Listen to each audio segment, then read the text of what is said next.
तो last video में हमने क्वेश्चन नंबर 75 तक देख लिया था। अब इस सेकंड पार्ट में 76 से लेकर 150 तक देख लेते हैं। तो इस क्वेश्चन के हेल्प से हम आपको एक रूल सिखाते हैं जो कहते हैं, जिसको हम कहते हैं रूल ऑफ बैड नंबर या फिर रूल ऑफ गुड नंबर। तो जनरली जो बैड नंबर या फिर नॉन राउंड ऑफ नंबर तब होगा ना जब जिसमें कोई सरकार का या फिर किसी चीज़ का पॉलिसी या फिर टारगेट नहीं सेट किया गया, खुद से सेट नहीं किया हुआ है, ठीक है, तो वो जनरली बैड नंबर है। जैसे फॉर एग्जांपल कि कितने गवर्नमेंट ने सपोर्ट किया, कितने कंट्री ने सपोर्ट किया, तो ये तो मेरा टारगेट नहीं हो सकता ना, मतलब किसी ने कितना सपोर्ट किया, ठीक है। जनरली इस केस में जो 5 और 10 जो कि काफ़ी राउंडेड सा नंबर है, जो कि अच्छा सा नंबर है, वो उनमें से आंसर नहीं होगा मोस्टली। तो इस केस में इसलिए 5 और 10 को ईजिली काट करके आप इसमें से कोई एक को चूज़ कर सकते हैं, ठीक है। आगे में आता है कि हु फाउंडेड द हर्यक वंश। तो ये तो क्वेश्चन बहुत बार आ रखा है वैसे तो ये तो बिम्बिसार इसका आंसर है। 78 तो मैथ्स वाला है ये। फिर अगला है कि जायद क्रॉप। तो जायद क्रॉप तो मतलब वो है ना कि ना खरीफ हो ना राबी हो, तो वो तो भाई बीच बीच वाला हो, ठीक है। अब ये तो क्लियर है। अभी जैसे फर्स्ट पार्ट वाला वीडियो में बताए थे हम कि एमएसपी का बताए थे, जो कि कौन सा खरीफ एमएसपी में आता है और कौन सा राबी एमएसपी में आता है। अगर उस वाले पार्ट को रिकॉल करते हैं तो ये फॉर्डर कोई ऐसा कुछ वो नहीं है, मतलब फॉर्डर तो कभी भी उगा सकते हैं ना, तो इस कारण जायद क्रॉप वाले में आता है ये। फिर अगला है कि कितने नंबर से फीमेल लेबर फोर्स पार्टिसिपेशन है जो इंक्रीज़ किया है नेशनल सैंपल सर्वे ऑफिस के हिसाब से। अब देखो ये जो फर्स्ट पार्ट नंबर है ना, ये हर जगह मतलब कि वो अच्छा सा नंबर नहीं है, और ऑब्वियस सी बात है मतलब कितना इंक्रीज़ किया, ये तो मतलब फाइंडिंग है ना, मतलब इसमें कोई अच्छा नंबर होना हम एक्सपेक्ट करते भी नहीं है। लेकिन अगर आप ये वाला पार्ट देखो ना, सेकेंड पार्ट वाला, 35, 30, ये बड़ा ही वेल राउंडेड ऑफ नंबर्स है। सिमिलरली 33 लग रहा है कि अच्छा नंबर नहीं है, बट असली में ना ये 1/3 ये नंबर है, जो कि जनरली टारगेट होता है बहुत सारी चीज़ों का। फॉर एग्जांपल फॉरेस्ट कवर 1/3 करना है हमको, तो इस कारण ये जो 35, 30 और 33 ये मतलब well rounded off number category में आता है, जबकि 37 इससे थोड़ा सा हट करके है। इस कारण यहाँ पर आंसर 80 का ए होगा। अब अगला क्वेश्चन है under the title royal titles act queen Victoria. ये तो बहुत ईजी फैक्टर स्पेक्ट्रम का 1877 में हुआ था। अब देखो ये जो क्वेश्चन बार बार आता है कि भाई दो चीज़ होता है, एक होता है थर्मोप्लास्टिक और एक होता है थर्मोसेटिंग प्लास्टिक, दो चीज़ होता है। अब इसमें थर्मोसेटिंग प्लास्टिक में क्या होता है ना कि आपने एक बार उसको हीट किया तो वो बस वो शेप जो चेंज किया ना वो परमानेंट रह जाएगा, वो वापस से मतलब स्प्रिंग के जैसा नहीं है कि अगर आपने उसमें फोर्स हटाया या फिर जो हीटिंग इफेक्ट हटाया तो वापस से पुराने जैसा हो जाएगा। जबकि इसके उल्टा जैसे होता है थर्मोप्लास्टिक, जिसको आपने हीट किया और फिर वापस से कूल डाउन किया तो वापस से अपना वो जो ओरिजिनल जो कंडीशन है ना वो वापस रिगेन कर लेगा। तो जब भी आपको गिवन पॉलीमर में आपको पॉली वर्ड दिख जाए तो मतलब मोस्ट लाइकली वो ना थर्मोप्लास्टिक होगा। लेकिन ऐसा कोई भी जिसमें कि पॉली आपको नहीं दिख रहा है, फॉर एग्जांपल मेलामाइन, या फिर एक और होता है बेकलाइट, या फिर अपना होता है एक होता है रेजिन, ऐसा जो कुछ भी दिख जाएगा ये सब का सब अपना हो जाएगा थर्मोसेटिंग प्लास्टिक। तो बस ये ट्रिक को आप याद रखना, तो इससे आपका ये वाला क्वेश्चन तो हमेशा ही बन जाएगा। अगला क्वेश्चन तो मैथ्स वाला है, इजली हो जाएगा वो।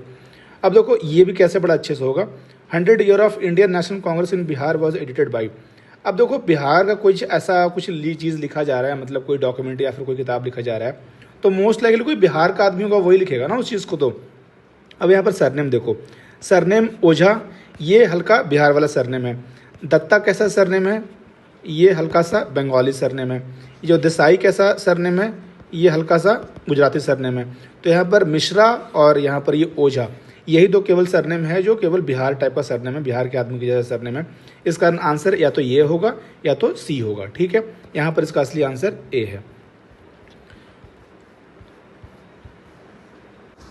अब आते हैं question number 85। Sex ratio in Bihar, ये हर बार रिपीट करता है, ये जो सेंसस वाला पार्ट है। अब देखो कह रहा है Andes x tends along which of the following. अब देखो ये वाला यार बहुत ही इजी क्वेश्चन है, लेकिन अगेन ये इंडिया तो बिल्कुल नहीं होगा, वेस्ट कोस्ट ऑफ इंडिया, मतलब ये तो बिल्कुल ही, सबसे पहले इसको काटो।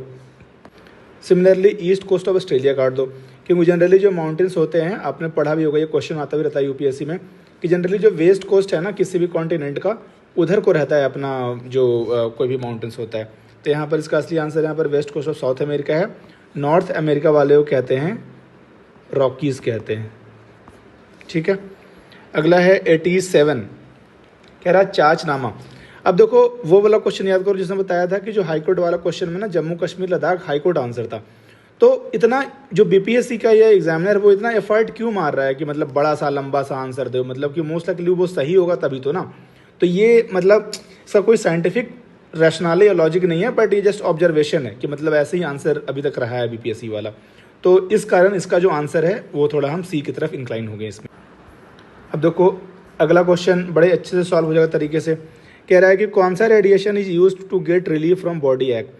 अब देखो यूवी रेडिएशन होता है ना, ये बहुत ही अपना डेंजरस होता है। ये तो यूवी रेडिएशन अगर विजुअल रेडिएशन से सही हो गया होता तो हमेशा ही सही हो गया होता, क्योंकि विजुअल रेडिएशन हमेशा आते रहता है, इस कारण ये आंसर नहीं होगा। तो इंफ्रा रेड रेडिएशन यहाँ पर आंसर होगा, क्योंकि सबसे यहाँ पर ऑड वन आउट भी यहाँ पर ये यही है, और बाकी अलग लॉजिक तो है ही, डेंजरस है, और ये अपना ये वो लॉजिक। ठीक है, अगला क्वेश्चन आता है कि कौन सा डायनेस्टी ने रूल किया। अगेन ये बहुत रिपीटेटिव क्वेश्चन है। फिर अगला स्ट्रक्चर एंड फंक्शनल, बहुत ही बेसिक बायोलॉजी है, इससे बेसिक कुछ आ नहीं सकता है। अगला कह रहा है कि नेम द प्लेस, मतलब बहुत ही मुश्किल फैक्ट है, अगर आपको याद होगा, अगर आपने फॉलो किया होगा या फिर ट्विटर वगैरह फॉलो करते हो आप तो। फिर अगला क्वेश्चन है कि एसिड सोडा फायर एक्सटिंग्विशर में क्या मिलाते हैं। अब देखो यहाँ पर ना कॉन्सेंट्रेटेड बहुत ही लेस लाइकली है। कॉन्सेंट्रेटेड लेस लाइकली क्यों है? क्योंकि अगर वो कॉन्सेंट्रेटेड रहेगा ना तो वो तो स्टोर करना ही पहली बात है मुश्किल है। उसके लिए बहुत ही अच्छे से, मतलब वो जो आप देखते हो ना लगा होता है लाइब्रेरी वगैरह में जो CO2 फेंकने वाला या फिर आग बुझाने वाला, तो उसको स्टोर करना बहुत ही मुश्किल काम है कॉन्सेंट्रेटेड को। ठीक है, इस कारण हम इसको यूज़ नहीं करते, तो जनरली हम डाइल्यूट वाले को ही यूज़ करते हैं। ठीक है, इस कारण यहाँ पर आंसर या तो ए होगा या तो फिर डी होगा। आप दो पार्ट को आप कट कर सकते हैं। इसका असली आंसर यहाँ पर है डाइल्यूट। यहाँ पर सोडियम बाइकार्बोनेट है, जबकि यहाँ पर केवल सोडियम कार्बोनेट है। ठीक है, इस कारण यहाँ पर आंसर इसका 91 का डी है। अब देखो पहले हमने क्यों बोला कि बहुत बार क्वेश्चन जो आंसर है वो क्वेश्चन में ही होता है। क्यों होता है भाई? ये देखो चाइना, मंगोलिया और जापान, कौन सा ह्यूमन रेस इनहेबिट? भाई मंगोलिया यहाँ पर साफ साफ पर आंसर दिया हुआ है ना, ये तो मंगोलवाइड है। अभी आगे सवाल एक और देखेंगे, पटना हरमिंदर साहिब वाला, तो उसमें क्वेश्चन में ही पटना लिखा हुआ है। 95 का आंसर धीरू भाई अंबानी है। मतलब अगेन यहाँ पर ज़्यादा कुछ कर नहीं सकते हैं। ताती तत्व ये तो सबको ही मालूम होगा यार, मतलब उस कारण।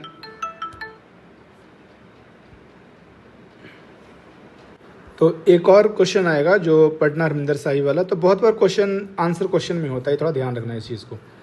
अच्छा हाँ, तो इस कारण वो रिजल्ट भी लेट हुआ था उस साल में, तो ये तो क्वेश्चन काफ़ी आसान था। अगला है ट्रायंगुलर कॉमर्स बिटवीन, तो ये तो ओपियम वॉर यार हर कोई को मालूम होता है, थोड़ा सा ही पढ़ा हुआ होता है तो। फिर अगला है देखो मुंगेर हिली रीजन। अब देखो क्वेश्चन में कह रहा है हिली रीजन, तो ये प्लेन कैसे हो जाएगा? मतलब ये तो सबसे पहले काटेंगे हम, नॉर्थ बिहार प्लेन और साउथ बिहार प्लेन। तो ए और सी तो मतलब बिना कुछ जाने सुने ही मतलब दो ऑप्शन काट सकते हैं यहाँ पर। अब डिपेंडिंग अपॉन थोड़ा बहुत इन्फॉर्मेशन यहाँ पर सदर्न हिली रीजन यहाँ पर आप टिक कर सकते हैं, क्योंकि सोमेश्वर पार्ट है ना वो नॉर्थ वाला पार्ट में आता है, जो कि मुंगेर है साउथ वाला पार्ट ऑफ बिहार में आता है। ये अपना मैथ्स वाला हो गया। फिर अगला है Malik Kafur also known as. ठीक है, मलिक कफूर पर क्वेश्चन ऑलरेडी आ रखा है यूपीएससी में। ठीक है, तो इसका आंसर नुसरत खान यहाँ पर आंसर है। फिर अगला क्वेश्चन है, देखो इस क्वेश्चन को शायद ड्रॉप किया गया था क्योंकि जो STS है ना ये ड्यूरिंग सिविल डिसओबीडियंस मूवमेंट में आया था, जबकि यहाँ पर ऑप्शन यहाँ पर कोई सिविल डिसओबीडियंस मूवमेंट है नहीं, इस कारण क्वेश्चन ड्रॉप किया गया था। अगला क्वेश्चन है कि कौन से component of fertilizer is used for stimulating early growth purpose. अब यहाँ पर ऑक्सीजन सबसे पहले काटोगे ना, क्योंकि ऑक्सीजन वैसे ही फर्टिलाइजर में नहीं होता, ये तो इजीली अवेलेबल है इन्वायरमेंट में। तो एटलीस्ट एक जो ऑप्शन है वो तो हम काट ही सकते हैं जस्ट देख करके। यहाँ पर असली आंसर यहाँ पर सी है, फॉस्फोरस। अगला क्वेश्चन है 1982, अगेन ज़्यादा कुछ कर नहीं सकते हैं। अब देखो ये क्वेश्चन कैसे होगा। Manvi Madhu Kashyap recently become Bihar first transgender. ठीक है, तो अगर वो बस ड्राइवर बनती तो ये इतना बड़ा विमेन एम्पावर या फिर मतलब ट्रांसजेंडर एम्पावरमेंट नहीं हो रहा है। ठीक है, बहुत बड़ा चीज़ नहीं हो रही है। हविलदार इन बिहार रेजिमेंट अगर कुछ हो रहा है तो ये भी बहुत बड़ा चीज़ कुछ नहीं हो रहा है ऐसा। ठीक है, ये थोड़ा सा है कि मतलब सब इंस्पेक्टर ऑफ पुलिस जो मतलब थोड़ा सा काफ़ी एक इज्जतदार या फिर मतलब कह लो रुतबे वाले पोस्ट है, तो इस कारण कुछ ऐसा कोई बन रहा होगा ना, तभी उसको हम कहेंगे, तभी वो क्वेश्चन बनने के लायक है, मतलब वो इतना बड़ा फैक्ट है। ठीक है, इस कारण जो क्वेश्चन जो स्टेटमेंट ए या ऑप्शन ए और ऑप्शन बी को हमने ईजिली काट दिया है। और ठीक है, हमारा बेस्ट फिटिंग ऑप्शन यहाँ पर सी है। क्वेश्चन नंबर 105 कि क्लोरोफिल का क्या यूज़ होता है। ये तो भाई अब्जॉर्बिंग लाइट को, ग्रीन कलर है, ये तो बहुत आसान चीज़ है।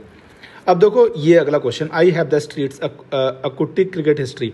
अब देखो जो कुट्टी वर्ड है ना, ये हमें इतना मालूम है कि भाई ये वर्ड जो है ये तमिल वर्ड है। अब सुरेश रैना है भाई यूपी का, ठीक है। श्रीसंत है केरला का। अगर कोई अच्छा खासा क्रिकेट फैन है वो उसको मालूम होगा कौन कहाँ का है, ठीक है। ये जो आर अश्विन है ना, ये आपका तमिलनाडु का है। राहुल द्रविड़ है, ये आपका कर्नाटका का है। तो यहाँ पर जो बेस्ट फिटिंग आंसर होगा यहाँ पर ये आर अश्विन और एस मोंगा ही होगा, क्योंकि तमिल और तमिल। अगला क्वेश्चन है, who is the winner of prestigious Goldman environmental prize. Again यहाँ पर आंसर मोस्ट लाइकली इंडिया वाले का होगा, तभी उन्होंने क्वेश्चन पूछा है। अगर ये वियतनाम इंडोनेशिया का होता है ना, तो क्यों इतना इंपॉर्टेंट है यार कि मतलब वो सवाल पूछेगा बीपीएससी इस चीज़ को लेकर के। और घाना तो बिल्कुल नहीं होगा, तो एशिया के बाहर ही है ना। तो इस चीज़ को थोड़ा समझना होगा आपको। अगला क्वेश्चन है कि गंगा और गंडक रिवर, तो ये तो बिल्कुल गंगा गंडक भाई पटना के पास में मिलता है। और पटना के पास सबसे नज़दीक वाला एरिया कौन सा है? सोनपुर मेला ही है। कटिहार कहाँ है, पूर्णिया कहाँ है, बहुत दूर दूर ये सब सारी जगह है। अगला क्वेश्चन है कि कौन सा स्टेट ऑफ इंडिया में मेजर रिजर्व कोल है। तो सारे में ही है, हर जगह ही, मतलब यहाँ पर सारा बिल्कुल मिनरल रिच वाले, मतलब सारा कोल वोल सारा रिच वाला एरिया आपका ये पूरा का पूरा। अब देखो ये क्वेश्चन में आपको बताते हैं कि कह रहा है कैपिटल ऑफ चेरा डायनेस्टी। सबसे पहले बात तो ये कि भाई कांचीपुरम है ना, ये आपका पल्लवा का था, और जो मदुरई है ये आपका पांड्या का था। ये आपका है जो चेरा डायनेस्टी का है। इसके अलावा लेकिन इम्पॉर्टेंट ये है, ज़्यादा इम्पॉर्टेंट नोटिस करना कि ये वाला आंसर होगा ना, तभी उन्होंने इतना अच्छे से प्रॉपर एक्सप्लेन करके लिखा है कि मतलब भाई डैश वगैरह स्लैश करके सब चीज़ करके लिखा, ताकि जो सही आंसर है ना उसमें कुछ ऐसा दिक्कत ना आए। मतलब वो क्लियर कट करना चाह रहे हैं कि भाई जो सही आंसर है वो सही आंसर है, ठीक है। इस कारण उन्होंने इतना मेहनत करा है, ठीक। जैसे वो याद करो, वो जम्मू कश्मीर वाला क्वेश्चन था, जो हाई कोर्ट वाला क्वेश्चन था। कह रहा है हाईली एलोंगेटेड एलिप्टिकल ऑर्बिट। ये तो इजी क्वेश्चन है, कॉमेट इसका आंसर है। अगला क्वेश्चन कह रहा है not one of the feature of the government of India act 1935। वैसे तो ये एक्ट बहुत ही फेमस एक्ट है, मतलब और बहुत ही फेवरेट एक्ट है, बट स्टिल यहाँ पर ये तीनों मालूम होना चाहिए। बट ये लॉजिकली डी पार्ट को आप काट सकते हैं, मतलब डी पार्ट इसका not one of the feature होगा। क्यों? क्योंकि कोई भी एक्ट के अंदर में ही ना अप्रेजल का फीचर जनरली नहीं होता है। वो जनरली क्या होगा कि अगला जो एक्ट, मतलब कि एक एक्ट आने के बाद जो भी अगला एक्ट आएगा तो जनरली उसमें होता है कि भाई पिछले वाले एक्ट का हम अप्रेजल करते हैं कि भाई कैसा रहा वो एक्ट, ठीक है। इस कारण यहाँ पर आंसर इसका डी हो जाएगा। फिर अगला है कि भाई जीडीपी में कंट्रीब्यूशन क्या है बिहार का। तो ये अगेन मतलब शायद ये क्वेश्चन ड्रॉप किया गया था बीपीएससी के द्वारा। अगला क्वेश्चन है कि who presented the Bihar budget. तो नीतीश कुमार तो बिल्कुल नहीं होंगे, क्योंकि वो सीएम है। तो और जनरली बजट है वो जो फाइनेंस मिनिस्टर है वो जनरली प्रेजेंट करता है, तो और ये तो अपने सीएम है। तो इसका आंसर ये तो पक्का ऑप्शन पर गलत हो जाएगा, काट दो इसको। यहाँ पर असली आंसर सम्राट चौधरी है। यहाँ पर अगेन बायोलॉजी वाला पार्ट बिल्कुल रटा हुआ होना चाहिए, कुछ ज़्यादा कुछ कर नहीं सकते। ये वाला क्वेश्चन भी शायद ड्रॉप हुआ था, तो इसको हटाते हैं। अब देखो अगला क्वेश्चन है कि यहाँ पर कह रहा है कि जनवरी 1, 2024 को, देखो यहाँ पर असली आंसर था यहाँ पर रशिया है, बट एक यहाँ पर एक ट्रेंड चलता है ब्रिक्स वाले में कि ये जो चेयरमैनशिप है ना, ये जनरली ऑर्डर में चलता है। मतलब कि पहले ब्राज़ील लेगा, फिर रशिया लेगा, फिर इंडिया लेगा, फिर चाइना लेगा, फिर साउथ अफ्रीका लेगा, और वापस ये वाला स्टार्ट हो जाएगा, ये पार्ट वापस से मतलब ब्राज़ील हो जाएगा। अब लेकिन यहाँ पर थोड़ा सा एक मतलब एक्सेप्शन ही कह लो कि 2023 में साउथ अफ्रीका था, और इसके बाद सीधा मतलब कि रशिया के पास चला गया था, ब्राज़ील को स्किप कर दिया था इन्होंने। तो ये थोड़ा सा इन्होंने एक्सेप्शन किया था, बट जनरली लॉजिक यही फॉलो होता है, मतलब कि जो अल्फ़ाबेटिकल ऑर्डर है ना ये ब्रिक्स वाला, इसी अल्फ़ाबेट को फॉलो करते हैं। अब आते हैं अगला क्वेश्चन। अगेन मैचिंग वाला क्वेश्चन है, केवल एक ही अगर आपको मालूम है सीधा आपको आंसर निकलने वाला है, और साथ में यूपीएससी का पीवाईक्यू भी है। अगर आपको केवल बंगाली जो है ना किसने फॉर्म किया था, तो केवल ये आपको मालूम है। और सिंपल बात है ना भाई, बंगाली है तो बनर्जी सरनेम कहाँ का होता है। अगर कुछ नहीं मालूम है, फिर भी आप ये तो कर सकते हैं ना कि बंगाली नेम है जो बैनर्जी, मुखर्जी, चटर्जी, ऐसा लोगों का बंगाली नाम होता है। तो सिंपल भाई 4 को सी से मैच करो, और 4 को सी कहाँ से मैच हो रहा है, तो केवल ए वाला पार्ट में 4 का सी मैच हो रहा है, ठीक है। वैसे ये सब क्वेश्चन जो है ना ये बहुत बार आ चुका है यूपीएससी में, बट स्टिल मतलब इनकेस कुछ भी नहीं मालूम है ना, फिर भी ये का दिमाग तो लगा ही सकते हैं हम लोग। अगला क्वेश्चन है अप्रैल 1912 वाला न्यू बिहार। ये तो भाई पता नहीं 100 बार आ चुका होगा, बहुत बार आ चुका है ये पार्ट को छोड़ो। नॉन कॉन्टैक्ट फोर्स बहुत ईजी है, मैग्नेटिक फोर्स में कोई कॉन्टैक्ट नहीं चाहिए होता है। फिर अगला बात, अब देखो इस वाले पार्ट में एक और चीज़ सीखना है हमको कि जो ऑप्शन बहुत ही वेग सा है, मतलब बहुत ही ब्रॉड सा है, जैसे ये वाला बहुत ही ब्रॉड है, ये वाला बहुत ही ब्रॉड है, तो मतलब वो जनरली आंसर नहीं होगा। जो थोड़ा स्पेसिफिक रहेगा ना कि मतलब अब वेस्टर्न पैसिफिक ओशन, ये तो बहुत ही बड़ा सा एरिया है ना, मतलब कहाँ पे करा है, तो खुद ही एक्सप्लेन नहीं कर रहा, आंसर दे ही नहीं रहा है। तो यहाँ पर आंसर वो होगा ना जनरली जो स्पेसिफिक होगा, मतलब गिवन पार्ट को आइडेंटिफाई कर रहा हो। इस कारण यहाँ पर आंसर ए और जो डी जो कि बहुत ही ब्रॉड है उसको तो ईजिली काट देंगे हम। इसका असली आंसर यहाँ पर बी है। अगला क्वेश्चन है कि इसमें हम क्या लगाएंगे, जो रूल ऑफ ऑपोजिट वाला लगाते हैं, ठीक है। अब देखो इसमें है कि भाई CGT वाला पार्ट सब में कॉमन है। अब यहाँ पर लेकिन M और S है ना, तो यहाँ पर माइक्रो एंड मीडियम, यहाँ पर तो M एंड M हो गया, तो ये सबसे पहले कटेगा, तो डी तो बिल्कुल उड़ा ही दो, ठीक है। अब ये वाला पार्ट सब में कॉमन है, credit guarantee trust fund trust, credit guarantee fund trust, ठीक है।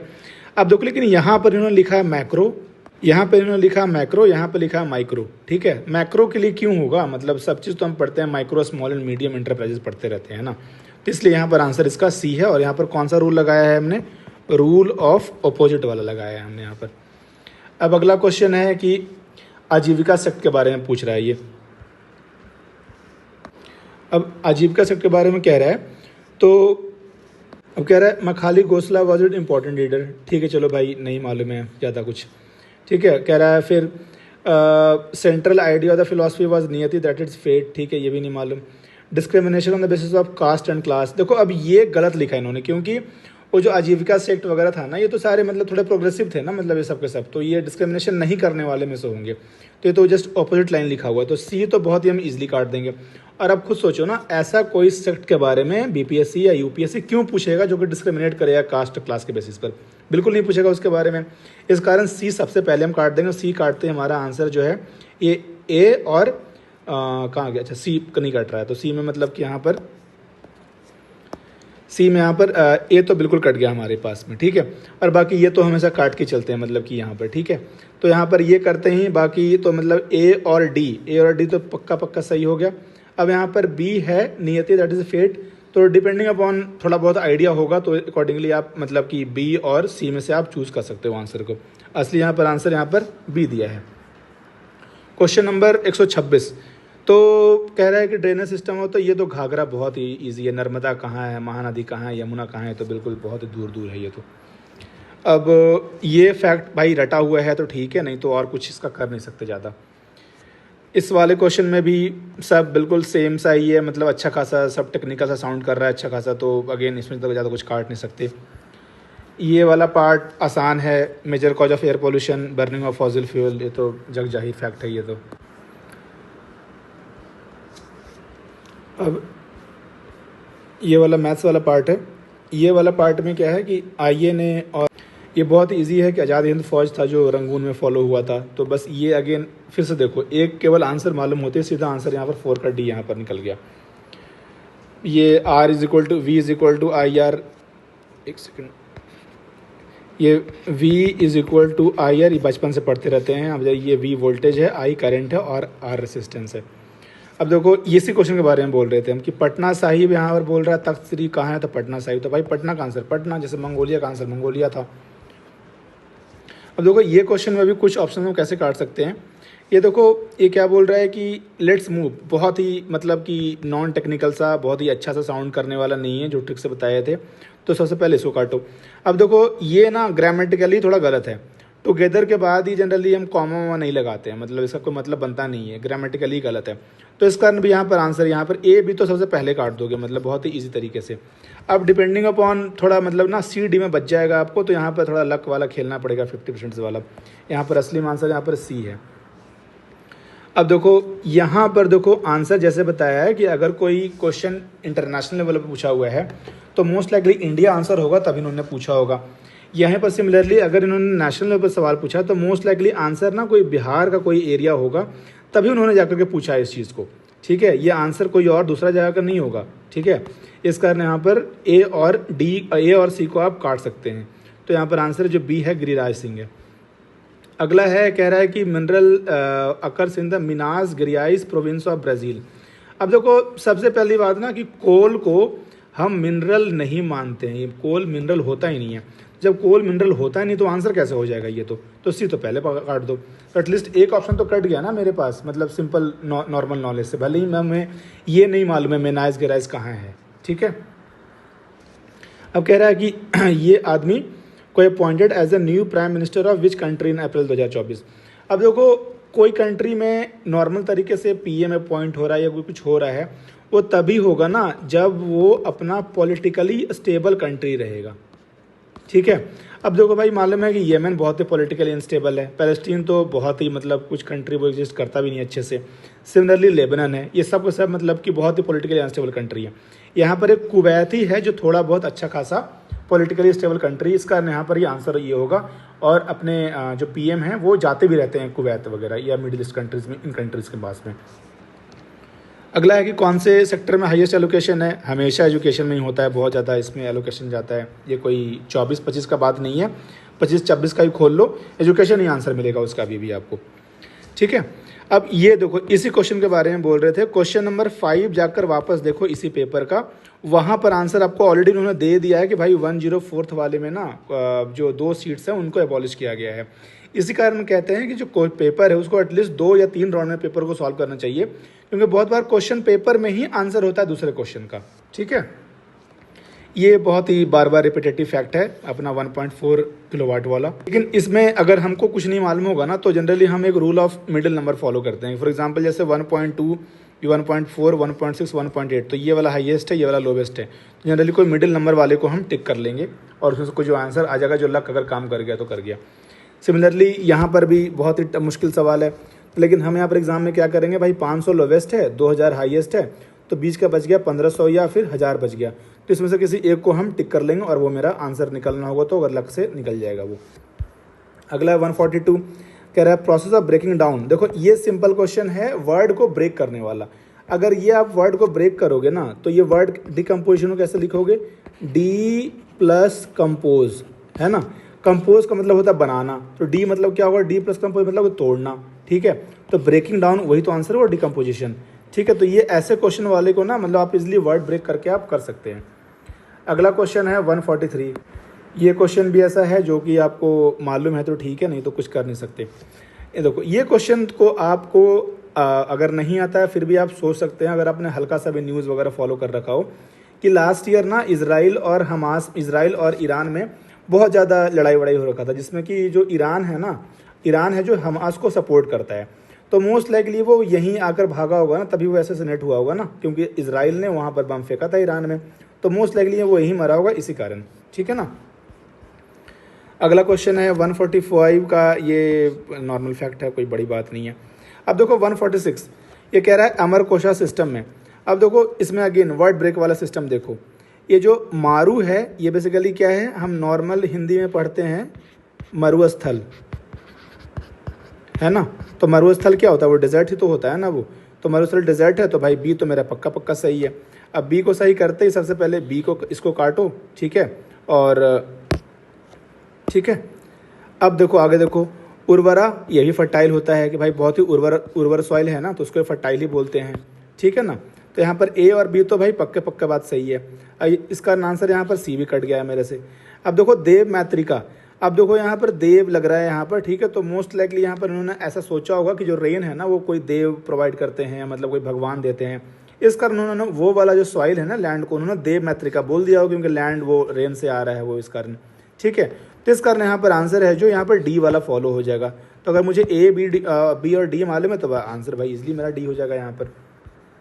अगला क्वेश्चन है कि भाई बजट में, विकसित भारत बजट में कौन सा पार्ट यहाँ पर इंक्लूड नहीं होगा।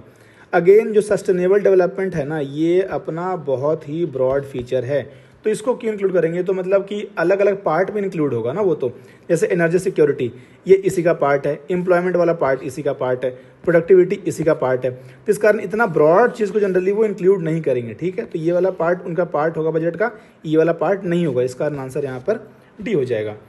अगला है which of the following is equivalent to Tesla. अब अगर कोई नॉर्मल साइंस का स्टूडेंट रहेगा तो अगर नहीं भी मालूम होगा ना तो वो जनरली उसको डिराइव कर लेगा। For example force is equal to होता है यहाँ पर क्यू वी बी होता है, एक सेकेंड, तो जो फोर्स होता है यहाँ पर वो होता है अपना F is equal to Q V B, और यहाँ पर बी है जो यहाँ पर मैग्नेटिक फील्ड है। तो आप अगर इसको यूनिट को पुट करेंगे तो इजीली यहाँ पर आ जाएगा, इस वाले पार्ट से न्यूटन पर एम्पियर मीटर वाला पार्ट यहाँ से आ जाएगा। ये लास्ट में है कि इसका आंसर केवंजर है, अगेन ये लास्ट वाले में कुछ कर नहीं सकते हैं, तो इस तरीके से हमने पूरे 150 क्वेश्चंस को रियल टाइम में सॉल्व करने की कोशिश किया। अब जो दूसरा इसका पेपर था जो कि 4 जनवरी को मेरे ख्याल से हुआ था, वो भी हम सॉल्व करने की कोशिश करेंगे। बट पहले इन 2 वीडियो को आप अच्छी थोड़ा सा एडजस्ट मतलब खुद को डाइजेस्ट करने का कोशिश करो।